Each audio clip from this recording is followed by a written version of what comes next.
পৰীক্ষা শেষ হ'ল। এতিয়া সকলো ছাত্ৰ ছাত্ৰীৰ মনত প্ৰশ্ন, ৰিজাল্ট বা কি হ'ব, মোৰ পেপাৰখন বা কেনেকুৱা হৈছিল, ভাল নম্বৰ পাম নে নাপাম। এই সকলোবিলাকৰ সত্যটো হ'ল পৰীক্ষা শেষ হোৱাৰ পাছত চিন্তা কৰি থাকিলে কোনো লাভ নাই। বৰং এই সময়খিনি সঠিকভাৱে ব্যৱহাৰ কৰাটো গুৰুত্বপূৰ্ণ। প্ৰথমে এটা কথা মনত ৰখা ভাল, নিজকে অলপ ৰেষ্ট দিয়াটো খুবেই দৰকাৰ। কাৰণ পৰীক্ষাৰ আগতে বহুদিন ধৰি preparation, tension, late night study এই সকলোবোৰৰ বাবে মন আৰু শৰীৰ দুয়োটাই ক্লান্ত হৈ আছিল। সেয়ে এক্সাম শেষ হোৱাৰ পাছত অলপ ৰিলেক্স কৰি পৰিয়ালৰ লগত সময় দিব লাগে। কিন্তু মনত ৰাখিবা, ৰিলেক্স বা ৰেষ্ট মানে সময় নষ্ট কৰা নহয়।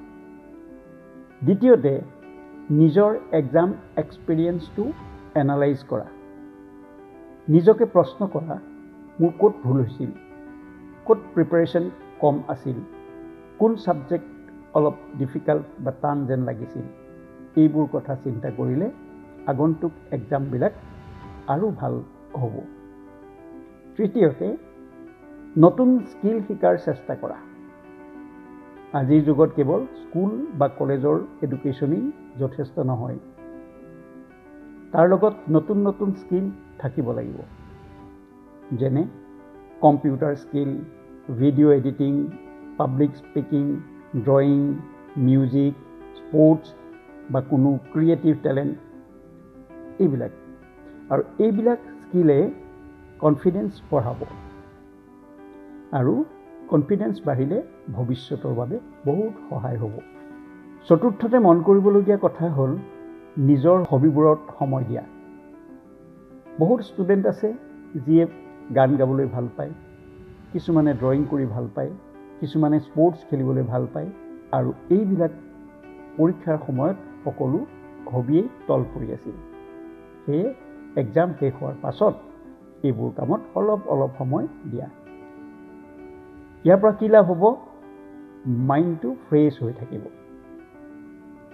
পঞ্চমতে, নিজৰ স্বাস্থ্যৰ যত্ন লোৱা। সকলো ষ্টুডেণ্টৰ বাবে সুস্বাস্থ্য খুবেই গুৰুত্বপূৰ্ণ। তাৰ বাবে ৰেগুলাৰ এক্সাৰচাইজ কৰা, স্পৰ্টছ খেলা, হেল্ডি ফুড খোৱা। কাৰণ মনত ৰাখিবা, সুস্থ শৰীৰ থাকিলে পঢ়া শুনাও ভাল হয়। আটাইতকৈ ডাঙৰ আৰু গুৰুত্বপূৰ্ণ কথা হ'ল ৰিজাল্ট লৈ চিন্তা কৰি নাথাকিবা। কাৰণ ৰিজাল্ট আমাৰ কণ্ট্ৰলত নাথাকে। আমি যি কৰিব পাৰোঁ সেয়া হ'ল নিজৰ হাৰ্ডৱৰ্ক আৰু প্ৰিপাৰেশ্যন। কেতিয়াবা লাইফত ফেইলিয়াৰ আহে, কিন্তু ফেইলিয়াৰ মানেই শেষ নহয়। ফেইলিয়াৰ মানে হ'ল নতুন শিক্ষা লোৱাৰ সুযোগ। বিশ্বত বহুত সফল মানুহ আছে যিয়ে প্ৰথমে ফেইলিয়াৰ হৈছিল, কিন্তু তেওঁলোকে কেতিয়াও কোনোদিনে হাৰ মনা নাছিল। সেয়ে আজি তেওঁলোক সফল। শেষত সকলো ছাত্ৰ ছাত্ৰীৰ বাবে এটা মূল্যৱান কথা ক'ব খুজিছোঁ, ৰিজাল্ট যিয়েই নহওক নিজৰ ওপৰত বিশ্বাস ৰাখিবা। কাৰণ আজিৰ এজন ছাত্ৰ কাইলৈ ডক্তৰ, ইঞ্জিনিয়াৰ, শিক্ষক, আৰ্টিষ্ট বা লিডাৰ হ'বগৈ পাৰে।